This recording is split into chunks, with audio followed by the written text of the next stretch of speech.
नमस्कार दोस्तों, बात करते हैं बैंक ऑफ बड़ौदा की 114 का स्टॉक हो चुका है और 2.5% की गिरावट आज स्टॉक में हुई है। स्लाइड करेक्शन यहाँ पे जरूर शुरुआत हुई है, बट अभी भी क्या खरीदारी करनी चाहिए आपको? खबरें क्या हैं आपके सामने, क्योंकि खबरें बहुत गजब की हैं। हमारे दोनों टारगेट पूरे हुए हैं, तीसरे टारगेट के लिए आपका स्टॉक ऑलरेडी निकल चुका है। तो बात करेंगे इस वीडियो में कि कहां पर है आपका तीसरा टारगेट, कितना पैसा आपका इसमें बन सकता है, एंड मोस्ट इंपॉर्टेंट, क्या बड़े ब्रोकरेज हाउसेस इसमें पैसा लगा रहे हैं या नहीं।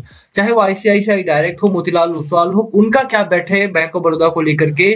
खरीदारी इसमें करनी चाहिए या फिर निकल जाना चाहिए आफ्टर अ ह्यूज प्रॉफिट? आप देखो, लोअर एंड से मैंने आपको खरीदारी करने के लिए यहाँ पर बोला था, इस पॉइंट पे खरीदारी करनी थी 80 रुपीज के करीब में, और 114 का स्टॉक आपका ऑलरेडी हो चुका है। तो बहुत बढ़िया प्रॉफिट आपको ऑलरेडी यहाँ पर मिला है। क्या खरीदारी करनी चाहिए आपको या नहीं, बात करेंगे इस वीडियो में। चलिए शुरू करते हैं, बट उससे पहले अगर आप चैनल पे नए हो, प्लीज चैनल को सब्सक्राइब कर दो and hit the bell icon ताकि आपको नोटिफिकेशन मिल सके।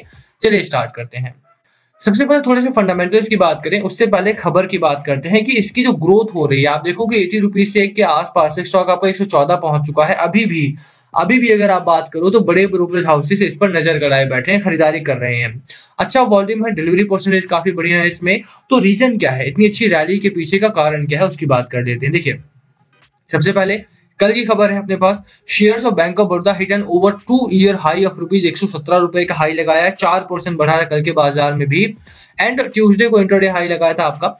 वीक मार्केट था कल के बाजार में, उसके बावजूद भी बैंक ऑफ बड़ौदा काफी अच्छी रैली में रहा है। तो ये तो तय है कि जो खबरें हैं, जो इंटरनल इश्यूज हैं कंपनी के, उसकी वजह से यहाँ पर ग्रोथ है। तो नो मैटर मार्केट में क्या होता है क्या नहीं, आपका बैंक ऑफ बड़ौदा में पैसा बनेगा ही बनेगा। हालांकि आज बाजार आपका ठीक ठाक चला है, but that's a different case.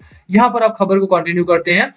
In the past two trading days, the stock has rallied 10% after the state-owned lender reported a strong earnings for the quarter ended December 2021 at above was trading 2% higher at rupees 115 as compared to 0.36% decline in the S&P BSE Sensex.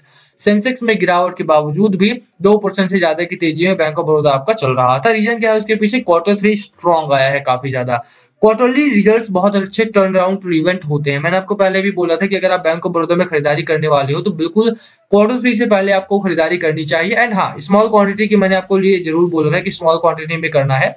Reason यही था कि Q3 जहां पर अच्छा आता है तो numbers आते हैं, पैसा बनता है। वहीं पर अगर Q3 खराब आता है तो पैसा डूबता भी है। इसीलिए मैंने बोला था कि अगर आप यहाँ पे खरीदारी कर रहे हो बिफोर Q3 तो अपने नंबर्स को शॉर्ट रखो, अपनी क्वांटिटी को शॉर्ट रखो।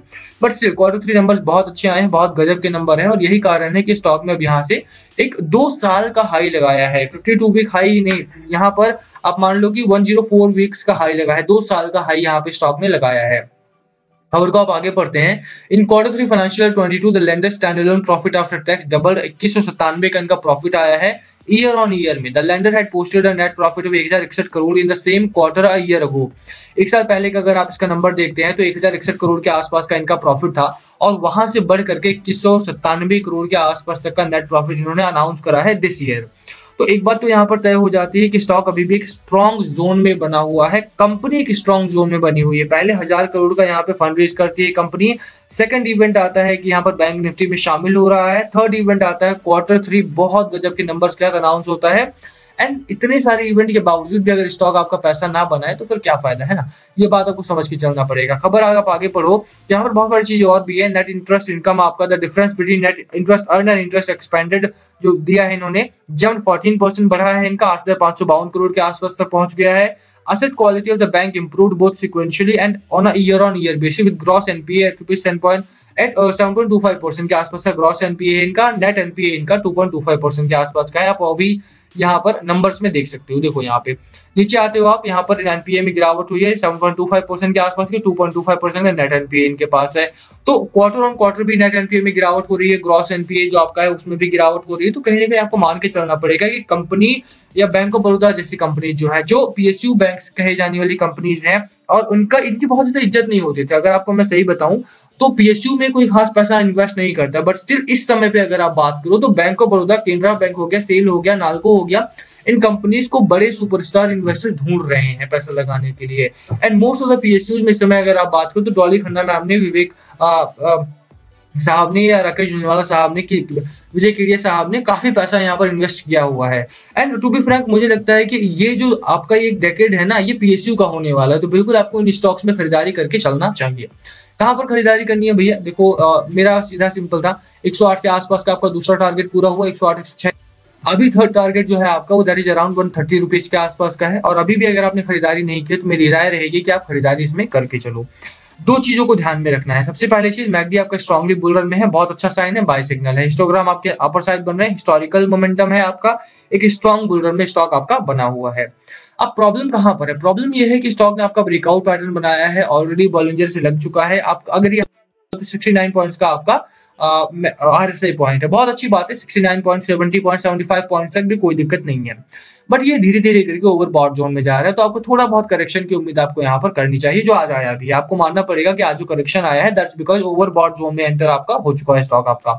तो ऑलरेडी एक समस्या आपके सामने है। तो यहाँ पर अगर 5% 8% के आसपास की गिरावट होती भी है on a short term period basis, तो कोई प्रॉब्लम नहीं है, आपको खरीदारी करके चलना चाहिए 130 के टारगेट के लिए। थोड़ा बहुत यहाँ से साइडवेज होगा, हो सकता है एक आध हफ्ते 2 हफ्ते यहाँ पर साइडवेज बने, उसके बाद अपनी रैली को कंटिन्यू दोबारा करेगा। इसी वजह से मेरी राय रहेगी कि अगर 2% की 3% की गिरावट स्टॉक में हो भी रही है, उसको थोड़ा सा इग्नोरेंस में रखो, क्योंकि ऐसे स्टॉक्स आपको बार बार नहीं मिलेंगे। आपको लगेगा यार 80 रुपीज से इसने इतना अच्छा रिकवरी किया है यहाँ पे, अब खरीदारी करके क्या फायदा है, हमने 80 पे खरीदारी नहीं की। ये 114 का 130 के आसपास भी पहुंच जाएगा, तो भी आपको ऐसा ही लगेगा यार 114 पे खरीदारी कर लेते काफी बढ़िया रहता। अगर अभी तक आपने यहाँ पर बाइंग नहीं की है, I would say go for it. आप कल ही के बाजार में यहाँ पर ऑर्डर लगाओ, बहुत हाई क्वांटिटी में नहीं लेना है, एग्रेसिव नहीं जाना है, बट यस कॉशियस रह करके अपनी क्वांटिटी को जस्टिफाई करना है। तो खरीदारी करने की मेरी सलाह आपको रहेगी, 130 का टारगेट है, लोअर एंड पे 106 108 के आसपास का स्टॉप लॉस रखो अपना। चार्ट बहुत गजब का बना हुआ है, तो बिल्कुल बाय सिग्नल यहाँ से है। दूसरी चीज, अगर आप डिलीवरी की बात करो तो जैसा मैंने बोला, आप देखो 14% उससे पहले, क्योंकि वॉल्यूम तगड़ा है, 121 मिलियन का वॉल्यूम कल के दिन में ट्रेड हुआ था। उससे पहले अगर आप बात करो 189 मिलियन का वॉल्यूम आया है। उससे पहले अगर आप आ जाओ तो 20 मिलियन शेयर, 20%, 23%, उससे पहले 23%, उससे पहले 24%, बिफोर दैट 21-22% के आसपास का वॉल्यूम यहाँ पर आया है, तो बिल्कुल more than average delivery percentage है। एंड जिस तरह का बाजार है, देखो वोलेटिलिटी को आप इग्नोर नहीं कर सकते हो। आज बाजार में जहां रिकवरी हो चुकी है, तो इसका मतलब ये नहीं कि बाजार आपका स्ट्रॉन्ग जोन में बना हुआ है। वोलेटिलिटी आज भी रही है। आप अगर इसका रेंज देखो तो ओपनिंग होती है 370 पर, हाई लगा है 462 का और गिरा है 340 तक, तो कहीं ना कहीं 100 पॉइंट्स का अप एंड डाउन है। और यहाँ पर वोलेटिलिटी बुरी तरह है, कोई स्टेबल, कोई स्मूथ रैली नहीं रही आज की भी।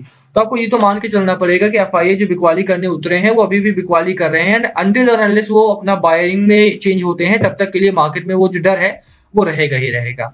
8 फरवरी का मैं डेटा दिखा रहा हूँ आपको, 2000 करोड़ का माल यहाँ पे एफआईआई ने डंप किया। डीआईआई ने 1100 करोड़ के माल उठाया है। देवर काइंड इनफ के जो बीच की सप्लाई बच गई है उसको छोड़ दे इन्होंने जानबूझ करके।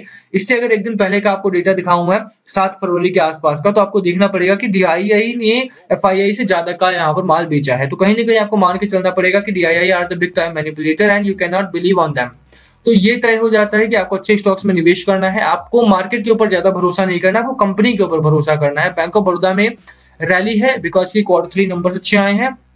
रैली है क्योंकि बैंक निफ्टी में शामिल हो रहा है। रैली है क्योंकि यहाँ पे टर्न आउट इवेंट्स कई सारे बनते हैं। तो बिल्कुल आप खरीदारी करके चलो। जहां तक नंबर्स की बात है, मैंने नंबर आपको दिखाए हैं।